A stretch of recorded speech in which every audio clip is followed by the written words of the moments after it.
नमः हरिः ओम् गणानाम् त्वा गणपतिगुं हवामहे कविम् कवीनामुपमश्रवस्तमम् ज्येष्ठराजम् ब्रह्मणाम् ब्रह्मणस्पत नः शृण्वन्नोतिभिः सीदसादनम् श्रीमहागणाधिपतये नमः अस्य श्रीरुद्रस्य प्रश्नस्य अघोर ऋषिः अनुष्टुप्छन्दः सङ्कर्षणमूर्तिस्वरूपो योऽसावादित्यः परमपुरुषः स एष रुद्रो देवता अग्निक्रतुजरमायामिष्टकायागुंसतरुद्रीये जपाभिषेके विनियोगः नमः शम्भवे च अग्निहोत्रात्मने अङ्गुष्ठाभ्याम् नमः मयो भवेद दर्शपूर्णमासात्मने तर्जनीभ्याम् नमः नमः शङ्कराय च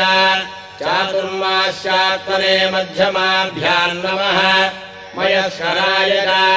निरूढपशुबन्धात्मने अनामिकाभ्याम् नमः नमः शिवाय च ज्योतिष्ठोमात्मने कनिष्ठिकाभ्याम् नमः शिवकराय च सर्वकृत्वात्मने करतलकरपृष्ठाभ्याम् नमः नमः शम्भवे च अग्निहोत्रात्मने हृदयाय नमः मयो भवे च दर्शपूर्णमासात्मने शिरसे स्वाहा नमः शङ्कराय च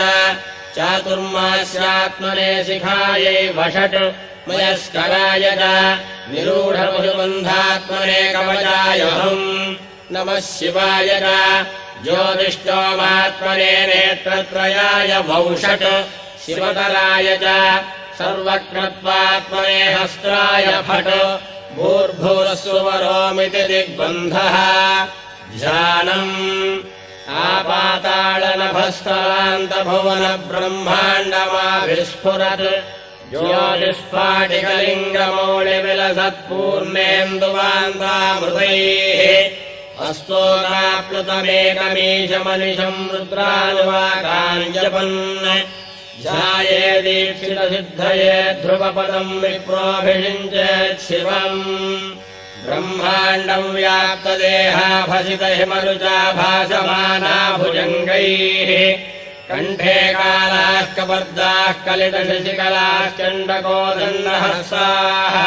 त्र्यक्षा रुद्राक्षमालासु ललितवपुषशाम्भवामूर्तिभेदाः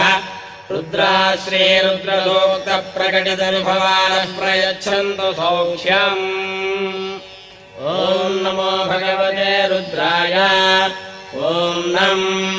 नमस्ते रुद्रमन्यव उतो वैषवे नमः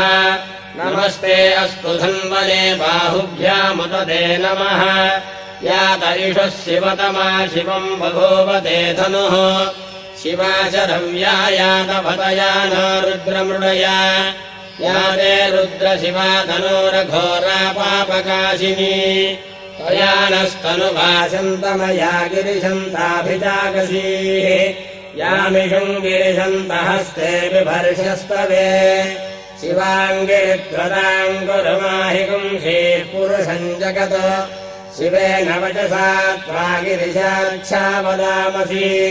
यथा नः सर्वमिज्जगदयक्ष्मकुम् सुमना असत्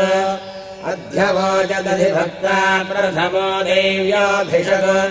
अहेगुश्च सर्वाञ्जम्भयन् सर्वाश्च यातु धान्यः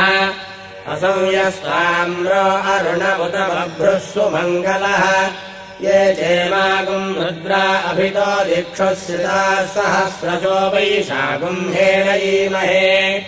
असंयोभसर्पतिनीलग्रीभो विलोहितः उतैनम् गोपा अदृशन्नदृशन्नुदहार्यः उतैनम् विश्वाभूतानि सदृष्टो मृडयादिनः नमो अस्तु नीलग्रीवाय सहस्राक्षाय मीढुषे अधो ये अस्य सत्त्वानो हन्तेभ्यो करन्नमः प्रमञ्चधन्वनस्त्वमुभयोरात्मयोर्याम् याश्च देहस्त इषवः पराता भगवो बप अवदत्यधनुस्वरम् सहस्राक्षसते शुधे निशील्यशैल्यानाम् मुखा शिवो नः सुमना भव विद्यन्धनः कपर्दिनो विशल्यो बाणवागुम्पुता अनेशन्धस्येषव आभुरस्य निषङ्गधिः याते हेतर्मेढुष्टमहस्ते बभूवते धनुः तयास्मानुविश्वतस्त्वमयक्ष्मया परिभुजा नमस्ते अस्मायुधायानादताय धृष्णवे उभाभ्यामुदते नमो बाहुभ्याम् तव धन्वने परिते धन्वनो हेतिरस्मान् वृणक्तुभिश्वतः अधो यैषुधिस्तभारे अस्मन्निधेहितम् नमस्ते अस्तु भगवन् विश्वेश्वराय महादेवाय त्र्यम्बकाय त्रिपुरान्तकाय त्रिकाग्निकालाय कालाग्निरुद्राय